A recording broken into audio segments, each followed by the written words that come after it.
I spent 1967 flying air shows with the Thunderbirds, the Air Force aerobatic team, and worrying the war in Vietnam would be over before I got there. All my fighter pilot buddies were in the thick of it, and here I was in front of friendly crowds instead of enemy troops, recruiting duty instead of combat, and in an assignment I couldn't leave before completing a 2-year tour. I needn't have worried, the war would wait for me.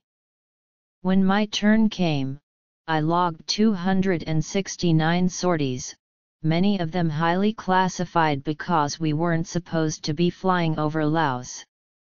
But we were, and my outfit's job was to stop traffic down the Ho Chi Minh Trail. Interestingly, the North Vietnamese didn't call it the Ho Chi Minh Trail. It twisted through the Truong Son Mountains of the Central Highlands, which run nearly the length of Vietnam along its border with Laos and Cambodia.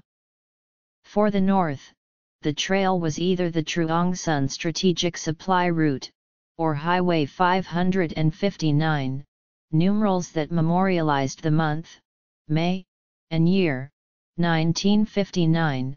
The government of North Vietnam reached a formal decision to provide active support to the insurrection in the South. Hanoi could never have sustained military operations in the South without a way to send men and supplies into the region.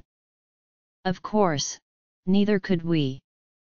We built an impressive, modern infrastructure: air bases, port facilities, pipelines, the huge supply depot at Long Binh. Meanwhile, starting in the late 1950s, North Vietnam appropriated a piece of Laotian real estate the size of Massachusetts and constructed an infrastructure that in many ways mirrored ours: hundreds of miles of road, communications centers, ammo dumps, stockpiles of food and fuel, truck parks, troop bivouacs.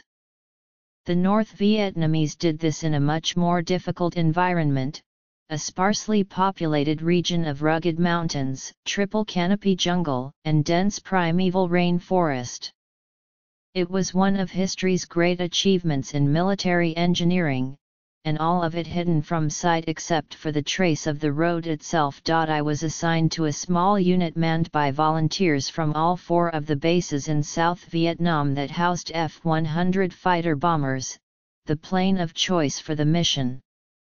Technically, we were the detachment of a regular fighter squadron, our identity cloaked because of the secrecy of the work. Others knew us by our call sign, Misty. The job: find and direct attacks on all elements of the Ho Chi Minh Trail. We wanted to blow it all up, the trucks and supplies and infrastructure, but what we could see was the road itself. So we attacked choke points, thinking we'd do the next best thing and block the way. But the next day, bypasses appeared. We rolled avalanches into the roadbed, and the trail somehow slithered around them. We made mud and soon found corduroy.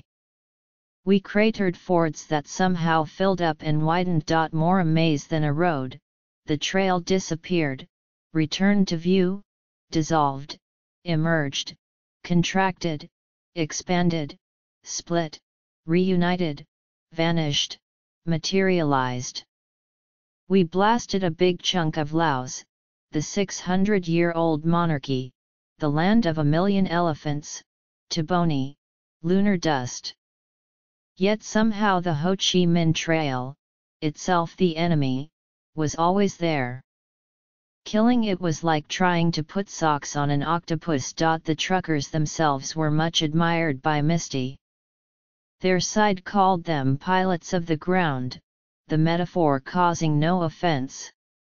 We invented a teasing song about them, about how lonely it was on the trail, how bad the food was when they got any, how they jacked it up to change tires, slippin' and slidin' in the mud, how they picked bugs out of their teeth when Misty shot holes in their windshields. But they did deadly serious work in the most dreadful conditions imaginable. They left their homes in the north and lived on the trail for months, even years, enduring monsoon weather, malaria, animal bites and constant hunger. Their mail was collected once a month. An exchange of letters could take a whole season. Then, they got to navigate through desolate countryside, in the dark, without headlights, a drive that would be no fun on an open, modern highway, nobody shooting at you. We dropped 2 million tons of bombs on Laos, something like our total tonnage during all of World War II in both the European and Pacific theaters. We seeded clouds to induce flooding, sprayed Agent Orange, mined the road, installed sensors along the electronic monitoring McNamara line. No doubt about it, we extracted a heavy price. In time, the North filled 72 military cemeteries with the remains of those who built, manned, and moved over the trail. But move they did, putting through the cargo the 122mm rockets that pounded our Marines around Da Nang, the mines that killed our soldiers near the Parrot's Beak, the heavy equipment that in the end would surround and capture the Saigon of memory.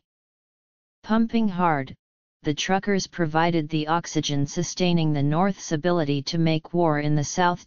We never stopped traffic, never got the job done, a fact that bothers me to this day.